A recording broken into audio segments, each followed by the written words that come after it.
کمال حسن حضور ہے کہ گمان نقص جہاں نہیں، وہ کمال حسن حضور ہے کہ گمان نقص جہاں نہیں، یہی پھول خار سے دور ہے، یہی شمع ہے کہ دھواں نہیں، میں نثار تیرے کلام پر ملی یوں تو کس کو زبان نہیں، میں نثار تیرے کلام پر ملی یوں تو کس کو زبان نہیں، وہ سخن ہے جس میں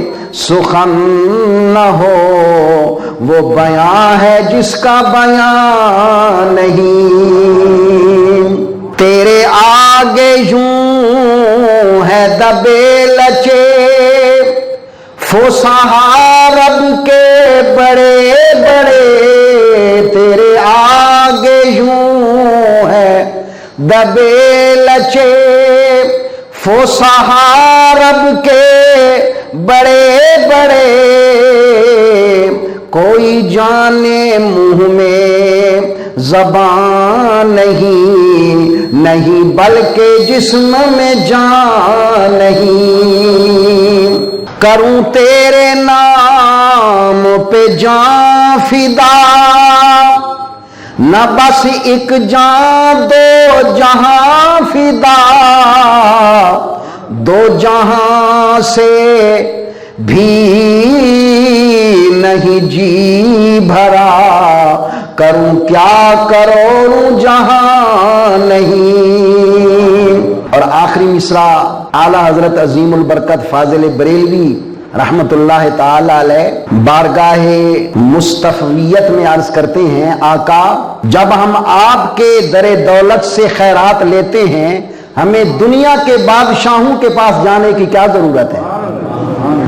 عرض کرتے ہیں، کروں مدح اہل دول رضا، پڑے اس بلا میں میری بلا، کروں مدح اہل دول رضا، پڑے اس بلا میں میری بلا، میں گدا ہوں اپنے کریم کا، میرا دین پارا نہیں، میں گدا ہوں اپنے کریم کا، میرا دین پارا نہیں، یا ایھا الذین آمنوا اتقوا اللہ وکونوا مع الصادقین۔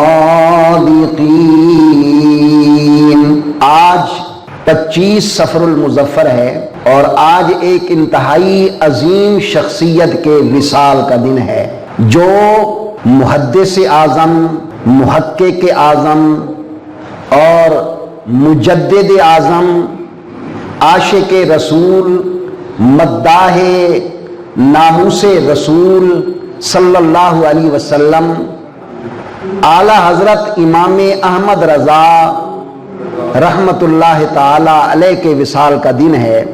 تو آج انہی کے متعلق میں کچھ معروضات عرض کروں گا۔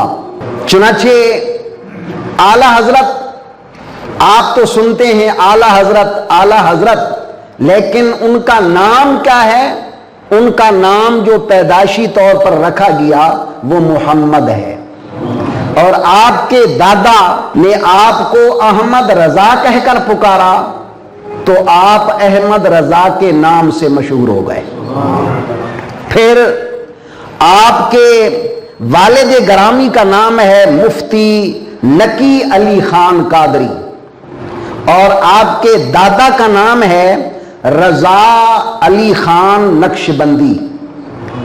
آپ کا تعلق افغانستان کے صوبہ قندھار سے ہے، اور وہاں کا ایک قبیلہ تھا بڑہیج پٹھان،